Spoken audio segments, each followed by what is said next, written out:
ओम शांति। आप सभी को लोहड़ी की बहुत बहुत शुभकामनाएं। लोहड़ी एक ऐसा त्योहार है जो पंजाब में बहुत धूमधाम से मनाया जाता है। इसे हम अन्नदाता की बरकत के रूप में भी कहते हैं कि जहां पर बहुत सारे किसान इसे खुशियों के रूप में मनाते हैं। हम उसमें मूंगफली, रेवड़ी, गच्चक, बहुत सारी चीजें यूज करते हैं, तिल पट्टी यूज करते हैं।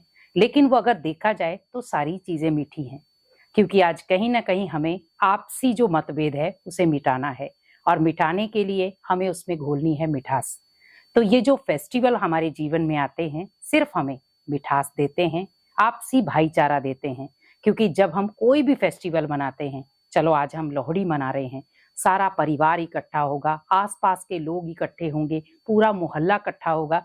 उसमें क्या होगा, सब अपने दुख दर्द भूल जाएंगे, सिर्फ एकता के सूत्र में बन जाएंगे और सिर्फ सोचेंगे हमें एक दूसरे के साथ खुशियां बांटनी है। तो क्यों ना हर फेस्टिवल में हम ये ना सोचें कि हम अपने रिश्तेदारों के साथ ही मनाएं, पर ये सोचें कि अगर कोई दुखी है, अशांत है, परेशान है या कोई बेसहारा है, हमें उनके साथ भी फेस्टिवल मनाना है, ताकि वो अंदर से ये फील करे कि मैं अकेला नहीं हूं, मेरा तो पूरा परिवार है। तो उसी प्रकार सोचिए कि जब वो आपको परिवार मानेगा, आप उसकी खुशियों में शामिल, वो आपकी खुशियों में शामिल, तो वो खुशियां दुगनी बन जाएंगी। और वही खुशियां जो हैं वो कहीं ना कहीं दुआओं का बल बन जाती हैं। तो लोहड़ी एक ऐसा फेस्टिवल है जहां पर अग्नि जलाई जाती है, और अग्नि में हम बहुत सारी चीजों को स्वाहा करते हैं। जैसे शुरुआत में बहुत सारे 7 फेरे लगाते हैं, कोई ना कोई संकल्प लेते हैं। तो अगर आप भी ये फेस्टिवल मनाते हैं तो आप भी जब वो फेरी लगाते हैं उस समय अग्नि को साक्षी मानते हुए कुछ वचन लें। और वो वचन क्या हो कि हमें अच्छा रहना है, एक अच्छा इंसान बनना है, सकारात्मक रहना है, परिवार की देखभाल के लिए अपने आप को सक्षम बनाना है, और सबसे बड़ा है हमें दुआओं का बल जमा करना है ताकि अनेक आत्मा को हम दुआएं दे सकें। उसके साथ साथ हम जो भी चीजें अर्पित करते हैं वहां पर हम मूंगफली डालते हैं, चेवड़ा डालते हैं, तिल गुड़, जो भी चीजें डालते हैं अग्नि के अंदर स्वाहा करते हैं, अग्नि को पूजा जाता है। तो इसी प्रकार सोचें कि हमें अपने जीवन में भी कुछ ऐसी चीजों को स्वाहा करना है जो हमारी जीवन को नष्ट कर रही हैं।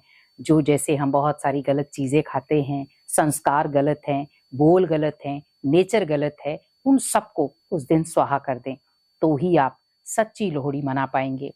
क्योंकि लोहड़ी एक आपसी भाईचारे का त्योहार है। ये लोहड़ी आपको बहुत कुछ प्रेरणा देकर जाती है, और साल का ये पहला त्योहार होता है।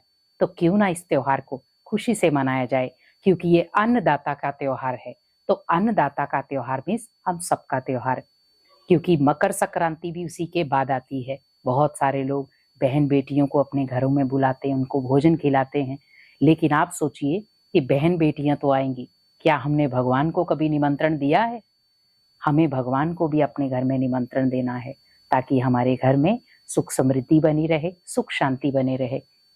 तो मकर संक्रांति पे भी, क्योंकि ये दोनों त्योहार एक साथ आते हैं, तो मकर संक्रांति पे भी आपको क्या करना है कि आपके घर में कोई भी आता है, बहन बेटियां तो चलो आती ही हैं, लेकिन अगर आपको लग रहा है कोई गरीब है जिसको भोजन नहीं मिला, हम बहन बेटियों को तो खिला रहे हैं, लेकिन कोई ऐसी बहन बेटियां हैं जिनको भोजन नसीब नहीं हो रहा, आप कई जगह पे देख रहे होंगे, कोई माताएं बुजुर्ग ऐसे रोडों पे बैठी हुई हैं, आप उनका सहारा बने, उनका बल बने, उनको भोजन खिलाएं, उनको अपनी बहन बेटियां बनाएं। तो आप देखना कि आपको अंदर से कितनी खुशी होगी कि हमने ये फेस्टिवल नॉर्मल नहीं मनाया, लेकिन ये उन आत्माओं के साथ मनाया जिनको इस फेस्टिवल की सबसे ज्यादा जरूरत थी, जिनको इस खुशी की सबसे ज्यादा जरूरत थी।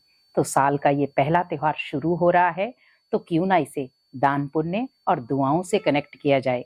क्योंकि अगर पहला त्योहार ही हमारा दान पुण्य और दुआओं से कनेक्ट हो जाएगा, तो भगवान की शक्तियां, भगवान की दुआएं और भगवान की ब्लेसिंग पूरा साल हमें मिलती रहेगी।